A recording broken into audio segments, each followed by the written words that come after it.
This is the Side Hustle Show with Nick Loper, episode 15.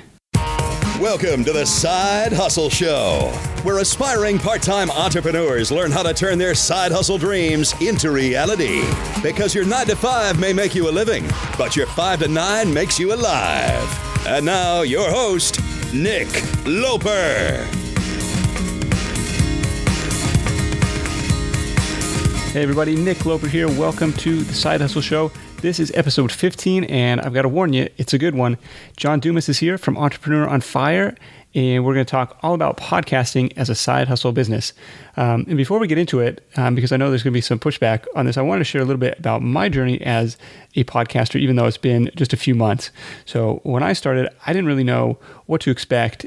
But the performance and the reach has just been unbelievable so far. And my numbers are a tiny fraction of what John's doing.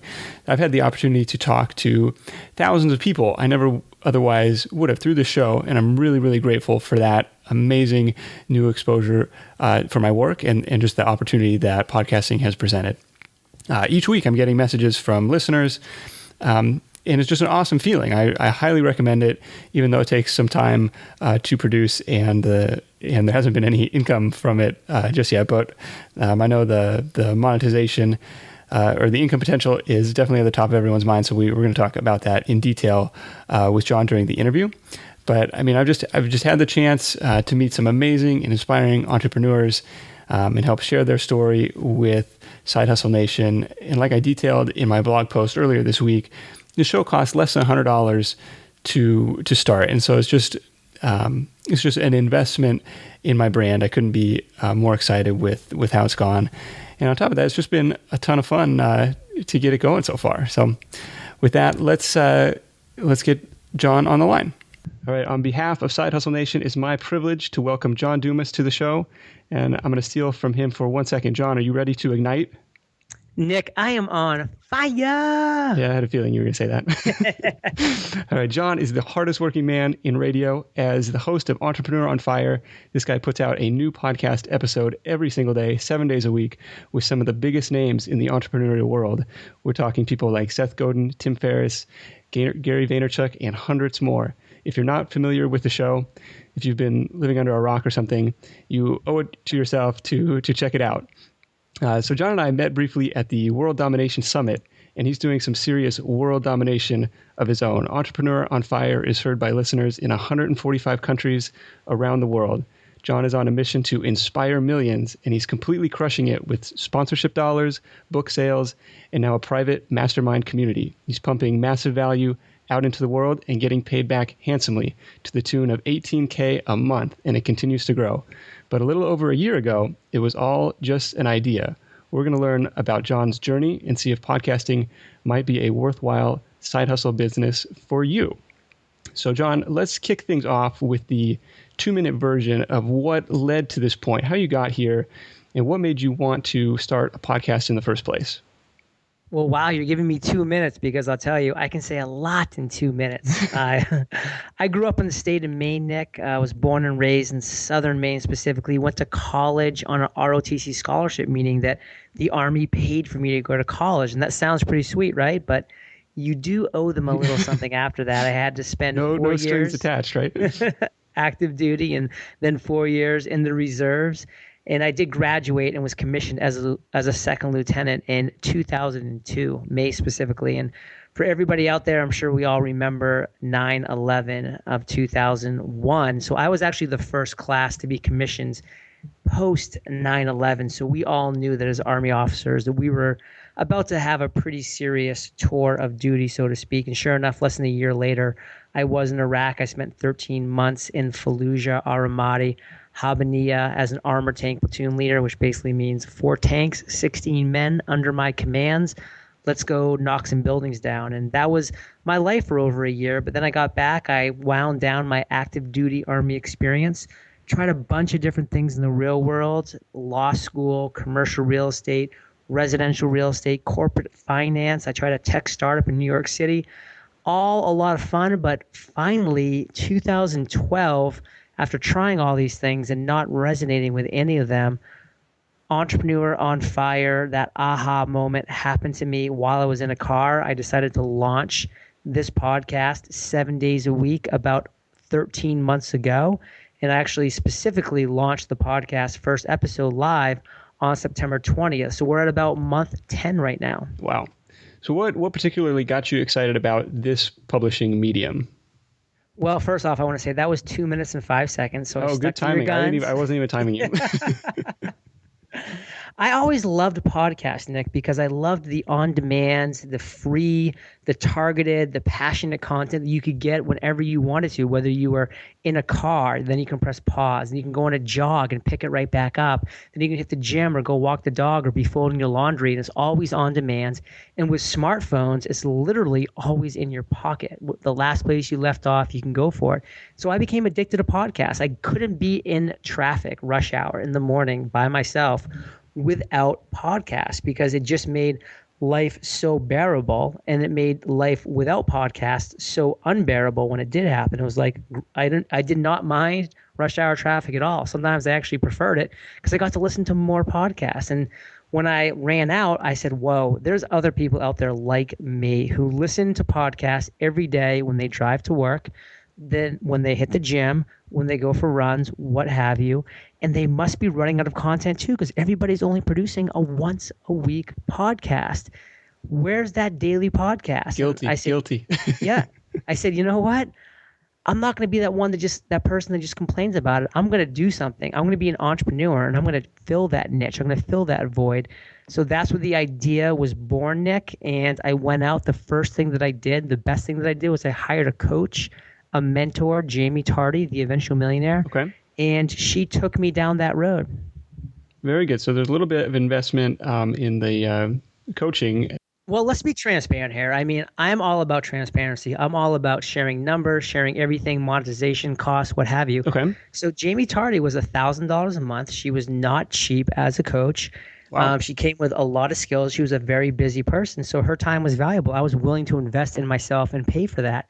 And within the first week of hiring her as a mentor, that came back in spades, Nick, because I was a zero in the online presence world. I had zero online presence, but Jamie said, John, you're coming to New York City. We're going to Blog World.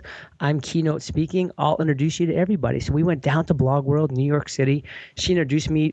She was keynoting. So after the keynote, the speakers went out to a nice dinner and drinks, and I was tagging along because I was her student, her little mentee. Wow. And I got to shake hands with Pat Flynn, with Derek Halpern, with Amy Porterfield, with Cliff Ravenscraft, and got to meet these people and really integrate myself with them and share with them what I was about to do, the podcast that I was about to launch, and got my first couple yeses from that experience. So then I could go home, Nick, during my summer of fire during 2012 and just put my head down and learn all about podcasting, number one. But number two, get a lot of guests lined up. And I got 40 guests lined up over that summer. And it was very easy to do because of the social proof that I had. Because these people saw that Amy Porterfield had already said yes. Pat Flynn had already said yes. So why wouldn't they be saying yes as well? And so that led me down the road of being able to line up 40 interviews for my launch date of September 20th. That's awesome. So a little bit of investment up front, but it paid back in terms of all these connections and being able to launch the show with some pretty big names. 100x. Okay, so earlier you mentioned kind of the big pushback on podcasting is that it's free. And so there's a myth that there's no money in it, which you've definitely proved wrong. So let's talk about how a show can be monetized, how a free show can be monetized. So I really do think that that is one of the reasons why this niche was and still to this day is so wide open, because people do not see the monetization path with podcasting, but that's because they're not looking at it the right way. No, you don't get any money when people download your podcast because it's free. But when you provide high quality content consistently, you're going to build a massive audience. The month of July 2013, Entrepreneur on Fire broke 300,000 unique downloads for the month of July. Wow, congratulations. That number, thank you. That number is continuing to grow. It's continuing to snowball as more people find out about the show and start to resonate with it and start to listen and become fans of it. And again, my business model works as well because every single day a new interview goes live with a great entrepreneur who's sharing that interview with their audience. And that audience is being exposed to Entrepreneur on Fire for the first time. And many of them are becoming fans as well. So it's a great cycle and a great business mentality that I've moved going forward. So monetization came at the point where I reached my quote unquote tipping point, or where Seth Godin likes to say that critical mass. And for me, that was back in March of 2013. Okay. I started being approached by some really big sponsors, Audible, LegalZoom, Squarespace. They wanted to get in front of my audience. They saw that I was ranked very highly in iTunes, and they wanted to get in front of my listeners. So, we talked. I figured out what the industry standards were. At that time, at those numbers for me, it came out to about $250 per episode per sponsor. And I had 2 sponsors per episode. So I signed them up for all of Q2 at $250 per episode. And again, having 2 sponsors made it a total for me of $500 per episode. You multiply that by 30, that was $15K. That's doing pretty good. Yeah, not complaining. And that's just sponsorships. And then fast forward to Q3, my numbers are much bigger. So every single month, those numbers were being bumped up to whereas now I'm getting over 21K at 100% sold out for sponsorships. And I typically go between 85 to 95%. If I did max out at 100%, meeting 2 sponsors every single episode, that potential revenue is $21,000. Wow. So I'm just a little bit below that. And that's a number that continues to grow as my audience grows. And there's definitely other ways to monetize as well, Nick. We can get into that at your leisure, but that's just one major way that I did once I reached that critical mass. Okay, so you think about it, it's kind of the same model that traditional radio has been using to give content away for free for 100 years. Absolutely. But in many ways, it's a factor of the size of the audience, right? So you say you're getting a particular sponsorship rate per X number of downloads, right? Yes. Okay. And what is that rate?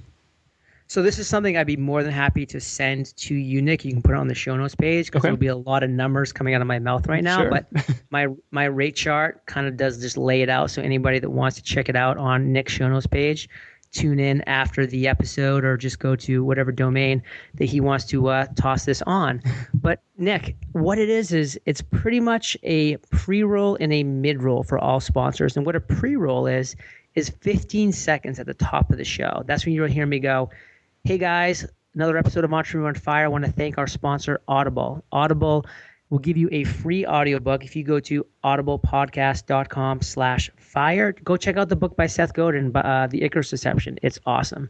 Okay, on to the show. There's a 15-second little clip for for Audible, my sponsor. Okay. And then at some point during the middle of the show, I'll cut in with a 60-second, what's called mid-roll. And that's when I go a little more in depth, maybe say, Audible has a vast collection in different genres, and they have business, but they also have self-help, and they also have fiction, XYZ. And that goes for exactly 60 seconds because, again, we can time out exactly by words how long it takes me to say that particular sponsor. But the beautiful thing is, Nick, is it's in my own words. It's in my own personality. They send me talking points, and I craft it however I want to, so it seems natural in the show, and it's not annoying to the listeners. They're not cutting in, and now a commercial break. There's no commercial break. It's just natural. It's part of the flow. It's a service that's very great for all entrepreneurs. I mean, anybody could use some free audiobooks and Napoleon Hill's Think and Grow Rich. I mean, anything along those lines, it's a great service. Same with LegalZoom. Same with 99 Designs. If you need a design, all of these sponsors that I have are targeted for entrepreneurs to help entrepreneurs. And if you use the code FIRE, then you're getting an added benefit for using that as well.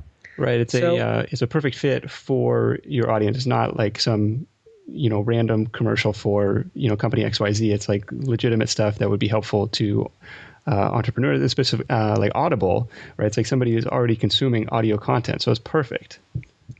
Absolutely. And Nick, do you have access to a calculator right now? Yeah. Okay, pull one out. And as I'm talking, give us some numbers because I'm just going to be kind of focused on exactly what I'm talking about. But this is where I'll break down what you actually get sponsorship-wise, what the industry standard is. Now, I do want to make the point, this is the Wild West. I mean, you can negotiate whatever you want. You can go higher, you can go lower, you can go flat rates. But this is pretty much what the big boys are going to expect if you approach them or if they approach you. So for those pre-rolls that I was talking about, $18 per 1,000. So Entrepreneur on Fire for the beginning of Q3 was averaging 8,000 downloads per episode. So do 18 times 8. For the mid-roll, you get $25 for every 1,000 downloads. So do 25 times 8. Add those two numbers together, and what do you have? All right. So I've got 144 plus 200. That doesn't sound right. Yeah, it is right. Okay. So that's $344 per episode. Multiply that by 2. Okay. What is the answer? 688. And then that is what Entrepreneur on Fire gets for July of Q3 per episode. Now multiply that number by 30. Yeah, and there's your $20,000. And that's where the total number comes from. Now, for August, because we were featured on the iTunes homepage, we busted through that average 8,000 download mark, and we're more like 10,000 downloads per episode. Wow. So you can see where that number is going to increase even higher than that for August, September, and hopefully onwards. And so that is pretty much how it's broken down. So you can kind of figure out, hey, I have 1,000 downloads per episode. And then that, your number will then be like $45 per episode for one sponsor, or $90 for two. Okay. So even if it doesn't scale quite, on the 7 days a week and the 8,000 downloads, there's still an opportunity there for a smaller show. Yeah, and sponsorships love smaller shows because they're paying proportionately. They're not paying a flat rate if you go about it this way. So they're paying big bucks to get on Entrepreneur on Fire, to get in front of a big audience, but they're just as happy paying a lot smaller bucks to get in front of a lot smaller audience, because they're going to get as much value for their dollar by doing that. Okay. So how do you go about, so originally you said the sponsors approached you, but if you were to go out and pitch a company on your own, how would you go about doing that? Well, and I did do that, and I have done that a bunch. So I had a couple sponsors approach me, and then once I was able to get them and lock them down for social proof, and I'm not saying people need to wait for sponsors to approach them. You should go out after, but that's just how it happened for me. Is they approached me, I locked them down, and then I was like, okay, well, now that I have a couple big name sponsors like LegalZoom and Audible sponsoring my show, let me go out into the business podcast section world, and even the comedy or whatever, and just see who's sponsoring podcasts. And that's when I saw like Hulu was, and Stamps.com, and Squarespace, and eVoice. And so then I started reaching out to ones that I thought were really relevant, like 99 Designs, like Squarespace, and saying, hey, I see that you guys sponsor XYZ. This is my podcast. This is how many downloads that I have.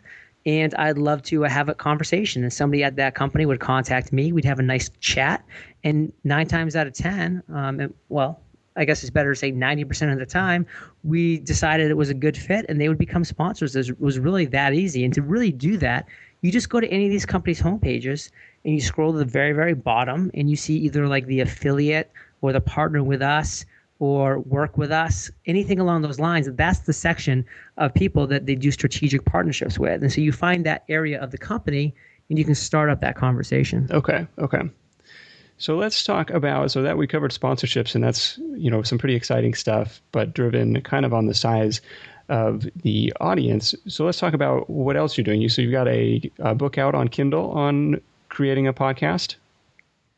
Yeah, so basically, again, that's just coming down to me getting the same question over and over again from my listeners saying, John, love your podcast. How can I create my own podcast in my niche? And of course, I can't answer those questions one off, but I can write a book. So I sat down one weekend, and that's literally what it was. It was 2 8-hour days. I wrote a 30,000 word book. Wow. And published it to Amazon. And it comes with 15 video tutorials. It's called Podcast Launch. A step-by-step guide to launch your podcast. It's $5, and it immediately went to number 1 in the business section for iTunes. It went to number 1 in Amazon keyword podcasting, and it stayed there since. Now it has over 125-star reviews and continues to really build my brand awareness quite well on a daily basis. Right, and you're getting now outside of iTunes and outside of your own site. It's like now you're taking over Amazon as well.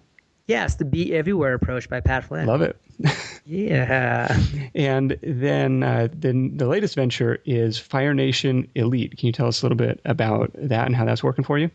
Yeah, and I think this is something that's great for your listeners to really kind of chomp down on is that, once you do have an audience of some size, you're going to start getting people emailing you. Like, Nick, I'm sure you've had emails about your podcast and about your business, and you listen to those emails and you see themes develop. And one theme that was developing from my emails was, John, love the podcast, but there's nobody around me. There's no peers, no friends that understand what it is to be an entrepreneur. I feel like I'm all alone. It's scary. I have no support. And I said, you know what? That's so true. I was in the exact same situation when I launched. I had no support group. I wish I had. I had a coach that was huge, but I had no support group. And that's something I really feel like I missed. So that's why I developed Fire Nation Elite, or that's why I launched it. And it's a mastermind, it's a membership mastermind. It costs $100 per month to be a part of. And that mastermind is literally just this great group of right now 61 people who are just totally engaged, totally energized, helping each other. We have monthly webinars. We have an annual meetup in San Diego. We have a private Facebook group that's just hopping with incredible tips, tricks, questions, answers, calls to action. We had a guy that just launched a podcast. Guess what? He woke up the next day with 60 ratings and reviews because he's part of Fire Nation Elite. And that's what we do. We support each other when we have launches, when we have questions. That's what this mastermind does. We have your back and you have our back. It's a two-way street. So Fire Nation Elite is all about that support. Again, so there's 61 people, pretty easy math. That's bringing in over $6,000 in monthly recurring revenue for me as well. Yeah, that's a nice little business all in itself. All in itself, I mean, it's getting close. It's getting pretty close to becoming a six-figure business all by itself, and because that is growing every single day. I have over 200 applications for the masterminds. But the reason why I'm not opening the floodgates, Nick, is because I have committed to talking to each and every applicant one-on-one. We have a 15-minute phone conversation. We talk about why they want to be part of the mastermind, what the mastermind is going to be about, and we decide together if they're the right fit. And if they are the right fit, then I invite them in. And they come in on a one-by-one basis because every single person within Fire Nation Elite has their own spotlighted introduction day. Only one person can come into Fire Nation Elite every single day. And so that's their day to be introduced to the group. Everybody says hi, and it's great interactions that are going on. Okay. So that is something that's why it's been growing so well, so organically, but at the same time so slowly, because I want to grow it the right way. It's my passion. It's my baby of sorts, and I'm having a lot of fun with it. I really love that idea because listening to a podcast, right? You're alone in your car or you're alone walking the dog. It's very much an individual experience, but it would be awesome for Fire Nation, for Side Hustle Nation to be able to interact with the other listeners. That makes total sense. I really love that idea. Yeah, it makes total sense. And I mean, like Nick, you're doing a great job with Side Hustle Nation. I mean, you're ranking really well on iTunes, and you're we mentioned before the show that you're about to drop off. I mean, you're about to drop off that iTunes New and Noteworthy, which is a tough place to be. Yeah. Like, how many ratings and reviews do you have for your podcast? I think 12 or 13 at this point. All right, Side Hustle Nation, man, let's get going. Support Nick. He needs these ratings and reviews to get up there in the iTunes ranking so people can start finding him organically after he's on the New and Noteworthy. I mean, if he was in Fire Nation Elite, he'd have at least 70 right now. But I mean, Side Hustle Nation, let's get going. There it is. So you bring up a good point. What should I do, or what should other people do after their 2-month, kind of free window in New and Noteworthy is up? Like, what did you do to kind of keep the momentum alive? So for me, my momentum alive was pretty simple because I just had a new, inspiring, successful entrepreneur every single day that had a massive audience. So when that interview went live every single morning, my first email was to them saying, hey, I would love if you shared your amazing journey with your awesome audience. And so 7 days a week, that's continuing to happen at Entrepreneur on Fire. So when this episode goes live, Nick, you reach out to me. I know you will. You're a smart guy. And you say, John, here's the link to the show. I would love if you shared it. And I will absolutely share this with Fire Nation because it's a great show. You're a great host. And I'm sharing a different side of myself that I don't typically get to share on Entrepreneur on Fire as when I'm the host. And, to that point, about ratings and reviews, I mean, that is really key. That's something you have to work on even more so when you're off the New and Noteworthy. When you get that email, when you get that tweet from somebody, don't ask for it on the actual podcast. People are running, they're in the car. They can't give you a rating and review. Yeah. And they're not going to because it's not top of mind. But if you respond via email when they send, hey, Nick, love the show, thanks, Joe. If you wouldn't mind, here's a link to you can give me a 5-star rating review to prove it. Boom. They will love to do that because they already are taking the time to thank you for the show. They're sitting there in front of their computer. Of course, they're going to take that next step. I have 568 5-star reviews because every single time I get an email like that, I respond back saying, thank you so much for those kind words. Yes, you can in fact help me. I would love if you left a 5-star rating and review because they're always saying, what can I do to repay you? Yeah, that's awesome. That's all I ask. And I do the same thing on Twitter. I respond back on Twitter with that same question, with that same thank you, saying, thank you so much. I'm really glad you enjoyed the episode. Here's the link to iTunes if you want to leave a 5-star review. And that's gotten me now 568 5-star ratings. That's awesome.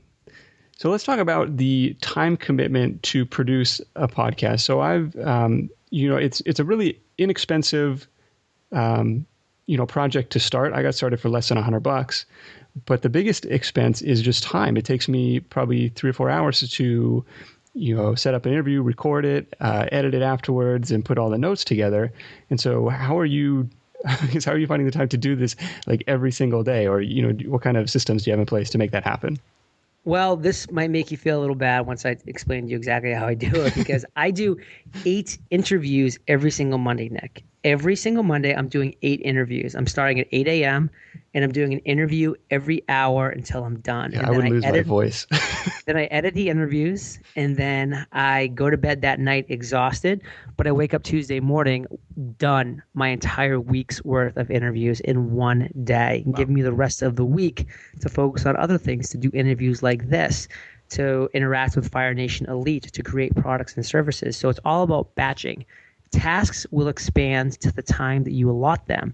If I allotted 3 days to do 8 interviews, it would take me 3 days, but I only allot 1 day to do them. So if you only allotted 1 day to knock out 4 interviews, you'd be done for the month. That's true. Maybe I should do that instead. Maybe, possibly, definitely. Okay. So what's, so you got the sponsorships going, the Elite Mastermind going. So what's next for Fire Nation? Wow. So Fire Nation is just ever consuming, ever hungry. It's like that baby that just keeps eating and eating and eating. And I mean, the more content I produce, it seems like the more content that my audience loves to consume. We've come out with a daily blog now on entrepreneuronfire.com. We have that daily podcast. We have another podcast called the Entrepreneur on Fire audio blog, which is just an audio version of that daily blog. Okay. We have Fire Nation Elite. I'm creating a product called 6-Figure Podcasting, which shows how I turned Entrepreneur on Fire into a 6-figure business in 6 months. So we have a lot of really cool things going on, but the most important thing that I'm doing is continuing to listen to my audience, to listen to them on a daily basis, just to make sure that I'm always creating content that they want, know, and need. Very good. So aside from your book, what are the best resources for someone who wants to start a show of their own? So Cliff Ravenscraft has a great website at the Podcast Answer Man. If you want to spend the big bucks, you can spend $2,000 and take his Podcasting A to Z course, which will guarantee that you will graduate that course with a functioning, really high quality podcast. I definitely recommend him on every single level. Okay. There's a lot of great people that do individual coaching. I do coaching. I currently only take 3 students on at a time, which I'm maxed out at through August. So that's not available, but there are people that do take coaching that are really good in this industry. I don't even think Cliff Ravenscraft actually does one-on-one anymore. I don't think he allocates any time for that. But, one-on-one coaching was very valuable. Jamie Tardy was my coach. She's still a coach to this day, and she does great things for podcasters and just small business owners alike. So there's definitely a lot of options to do, a lot of resources out there. My book is $5, really cheap. It really is all anybody needs to start a podcast, because it comes with those 15 video tutorials too. So for $5, you can really have the tools in your hand to start a podcast. Yeah, one thing that really helped me was Pat Flynn's video tutorial series. Oh, that's another great resource. You should link that up as well. I'll definitely do that. It's really high quality video and just kind of step by step how to get it done. So is this a viable side hustle? Like, could somebody do this part-time and make some money from it? Totally viable side hustle. I mean, if I was doing this part-time, I would literally do 2 days a month. I would do 6 interviews, which would give me 12 interviews a month, and I would release 3 interviews a week, Monday, Wednesday, and Friday. And I would just dedicate, again, 2 Saturdays a month or 2 whatever days a month that it works best for you to record those 6 episodes and go forward with it, and then build that audience and that niche that you want. Because when you're a podcaster, you're building an audience. You're building an intimate connection with your listeners. You're building authority and credibility in your niche. And then start to interact with your listeners, start to listen to them, and start to create products and services around their feedback to move forward with. Awesome. Awesome stuff. John, let's finish up with your number 1 tip for Side Hustle Nation. Just start. Stop using excuses. Stop saying that you don't have the time. Everybody has the exact same time in the day. I don't care if you have 6 kids. I don't care if you have 3 mortgages. I don't care if you have 4 jobs. Wake up 15 minutes earlier. Go to bed 15 minutes later. Use those 30 minutes every single day to bring you closer knowledge-wise to what you want to do for your side hustle. In 6 months, you'll be ready to start that side hustle, guaranteed. I love it. Thanks so much, John. My pleasure, Nick. All right. We'll talk to you soon. Such an amazing success story. And I love how John laid out a clear path for podcasting as a side hustle, knocking out 6 episodes in a day, 2 days a month. Now, if you followed that guideline and got to 1,000 downloads an episode, you could be looking at a sponsorship income of over $500 a month. Not a bad side hustle at all. And that's on top of all the other benefits and opportunities we talked about. So check out all the links and resources mentioned during the show at sidehustlenation.com/episode 15. So what do you think? You going to start a show of your own? If you do, definitely let me know. Would love to hear about it. And I love John's advice to just start. I had in my mind, I wanted to put together a show for Side Hustle Nation, but it just wasn't getting done. So one day I sat down, went to Amazon, bought the microphone, and forced myself to schedule the first 3 interviews, and that's what made it real. And now we're 15 episodes deep, so it happens fast. I'm so happy I finally got over the inertia and got started. All right, that's it for me. Be sure to stop by the blog and say hi. Until next time, go out there and make something happen, and I will see you next week in episode Sweet 16. Thanks for listening to The Side Hustle Show at www.sidehustlenation.com.